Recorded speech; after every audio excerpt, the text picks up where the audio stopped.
Hello, how are you guys doing? I hope that you guys are having a great evening.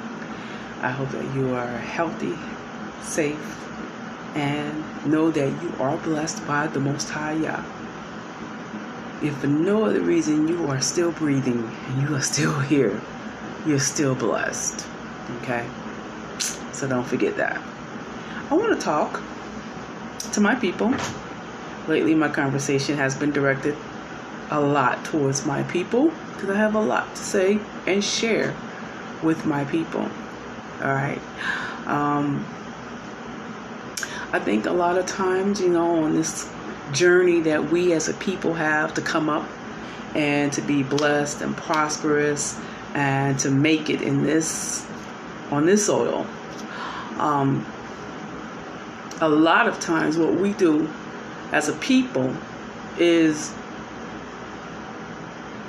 we assimilate and affiliate ourselves and associate with parties that we perhaps shouldn't affiliate with or be in alliance with. Because a lot of times I think that, especially with our people, we get to the point, we really get so desperate to want to help. I believe a lot of our people want to help our people. We want to see black people in the black community and the black race be better and do better as a whole. I believe that. I don't want to believe that the majority of black people are selfish and only care about their four and no more, their church and no more, their family and no more, their business and no more. I believe the majority of black people want to see black people succeed, because we have been at the bottom of the totem pole for a long time. Okay, a long time. And so my people, more specifically our forefathers, grandfathers, great-grandfathers, maybe even some fathers, depending on how old you are, felt it best, the turn of the last century, to align themselves with people and organizations and institutions that was supposed to represent the $1 million word that TDJ uses, the upper echelons of society. Because then, we were told and we were programmed really to believe that a productive member of this society and to take part in the American dream, that we had to be a part of the upper echelons of society, and we had to be educated, and we had to be refined, and we had to be classy, and we had to be cultured. When the reason why they were so-called classy and refined and cultured was because they didn't do any work. We were doing, our ancestors and our forefathers were doing all the dirty work for them. So they could sit back and be refined and cultured, act like royalty, because they had servants. They had servants to take care of them and clean up for them and nurse their young and grow their crops and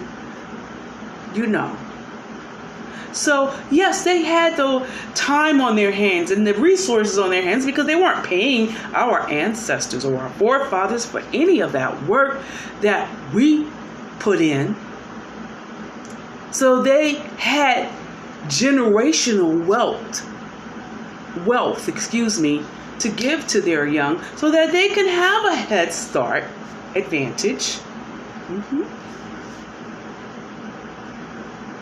So we as a people were programmed, once we were so-called freed from slavery, to believe that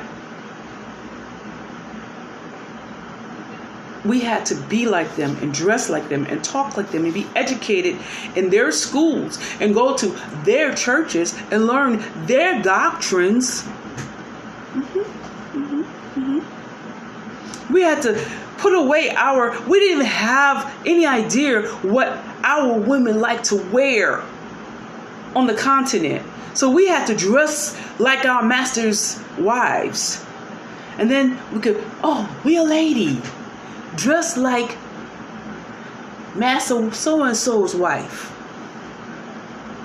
So when we're free from slavery, the dress, our dress, and then the way we started wearing our hair and everything was modeled after them. Now, I want you to keep in mind for people who say, you're causing division. You shouldn't say those things. No, we did not cause the division. Your forefathers and ancestors caused the division. Anywho, so since we were programmed to believe that that's what it is, to be cultured and refined and educated, once the black man, because the black woman was not educated, once the black man was educated and refined and his bloodline was watered down and filtered, because this is what the black man and the black woman and black children were programmed to believe is the better way of living. Then something was developed called the Boule. And this was a group of black men, barely black, but black men who were programmed to believe that they could live like their masters. And the sad part is that they could not even recognize and realize, even though they were the richest black men in the city or the town that they were in. Boule was started in Philly, by the way. They could not even recognize and realize, and they still don't recognize and realize to this day, that they're still slaves. Because no matter how much money the black man gets in this country, it will never equal the wealth that they have. Who signs your check, black man? Whoever signs your check, they have wealth. You just rich. You might make 6 figures, but you still somebody's slave. And a lot of the people that joined the upper echelons, whether it was Omega, Psi, Phi, whatever, that Alpha, Beta, whatever you want, Greek letter you want to call yourself, at the end of the day, it's just slavery. And the people that said, hey, yeah, go ahead, it's okay, we agree that you should develop this thing, so that refined, educated black people can be a part and try to make their communities and their neighborhoods a better place, and to make the black people more cultural and more educated and refined as we are. Only thing is that the Boule is paid to be the Boule, okay? And as long as they're getting a check from the people that control them, and they are controlled, whether they realize it or not. As long as they're getting paid, they are paid. Their job is to keep the black community at bay. Because if the black community ever really understands the level of deception and the level of denial and just the cover up and it's so deep. The deception is really, really deep. And if the black community in this country ever really woke up and understood that, and don't just be like, oh, well, that was horrible, that sucks, that stinks, and get angry about it for a little bit, post a few posts on social media about it, might feel like they're a little proactive and go out and protest and maybe do some civic-minded things or what have you. But at the end of the day, you're still a prisoner of this system. Still a prisoner. Even church. Most of your boule members are preachers. Your pastor, boule. Your pastor is paid by the government. It goes higher than the government, so I take that back. Your pastor is paid by the advantageous to keep you at bay, church member. To make sure that you do certain things and you follow certain protocols and rules and that you're happy with it. And that you don't ever really find out the level of deception and the true agenda that's taking place right before your eyes, right this very minute. That's what your pastor is paid to do. That's what the politician that you think you voted into office is paid to do. You didn't vote them, they were selected.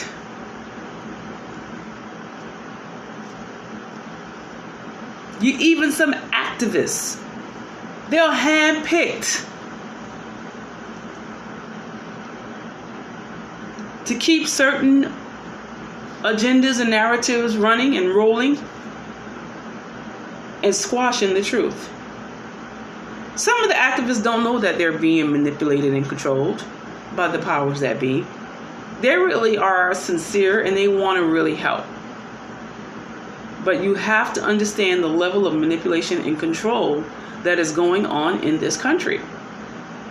And if you don't see it, that's because you don't want to see it.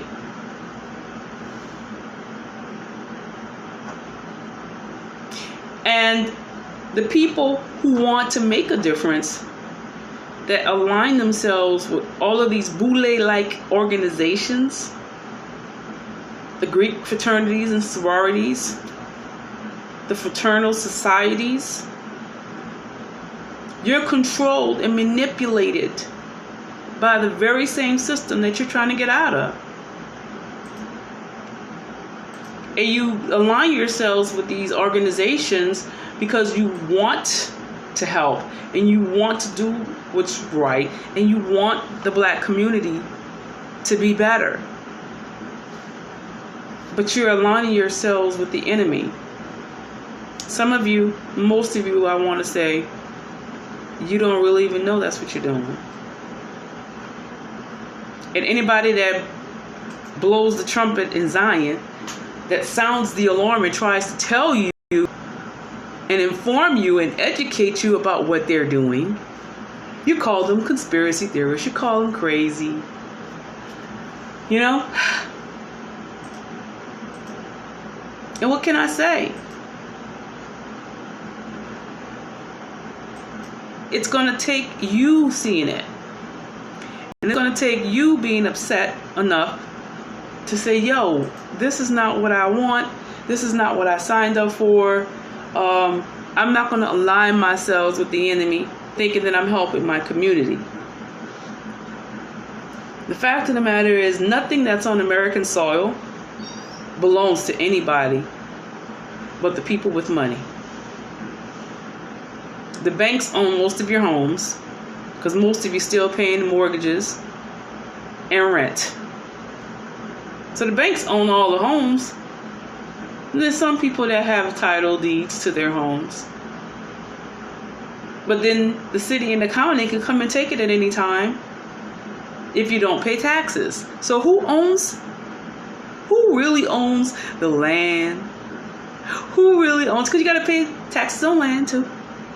Who owns all the homes? And you don't see that setup. You don't even see that you're in captivity. You don't even see it because you don't want to see it because you've been programmed all these years to believe that this is the American dream and this is prosperity and this is what it means to be cultured and educated and refined. So that's why people are running after degree after degree after degree, because now we've been told that the more degrees that you have, and please understand what I'm saying, I'm not against education. Please educate yourself, but educate yourself about the truth. Most of these colleges that are set up out here, most of these higher institutions of learning are nothing but programming centers. They're programming centers to program you to think like the status quo, to think like everybody else, to believe what everybody else believes. And if you challenge their curriculum in any way, they look at you as some sort of threat, or they call you unteachable. No, I'm teachable, but what are you teaching me? I'm not going to sit here and let you teach me half-truths or straight out lies and deception. If I have questions, I'm going to ask questions. That's the best way to learn. You know?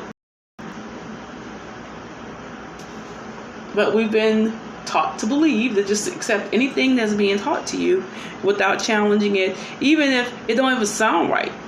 You get a check in your spirit. Yo, that's not right.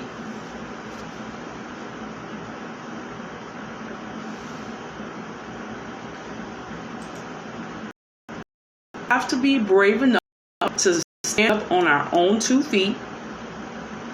It's nothing wrong with wanting to help our people. There is nothing wrong with wanting to be a blessing to our people. But we need to know who to align ourselves with. We need to be very prayerful.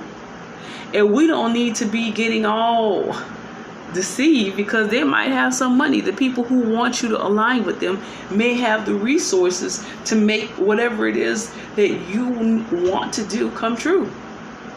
But if they're aligned to something that's not of Yah, it's not going to end up too well for you. And somewhere along the line, something is going to get compromised. And that's what's happened to us as a people. We have compromised our integrity as a people. And we have taken on other people's identities and cultures. We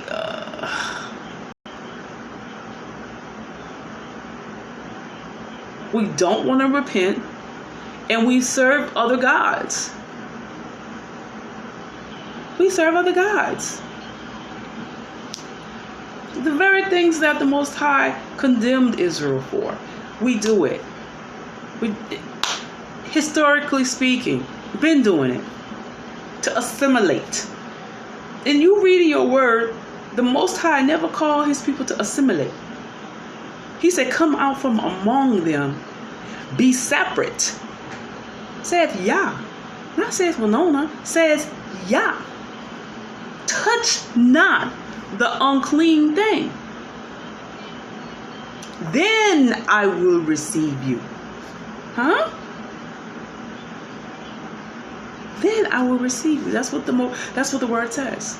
So we just assimilated and morphed and assimilated.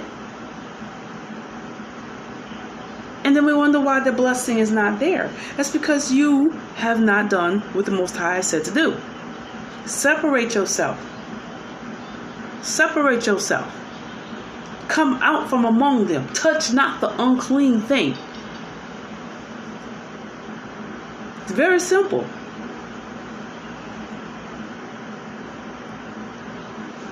Now, the unclean thing, you have to go to the Most High and ask him, what is the unclean thing that I've allowed to assimilate in my life? What have I touched that's unclean?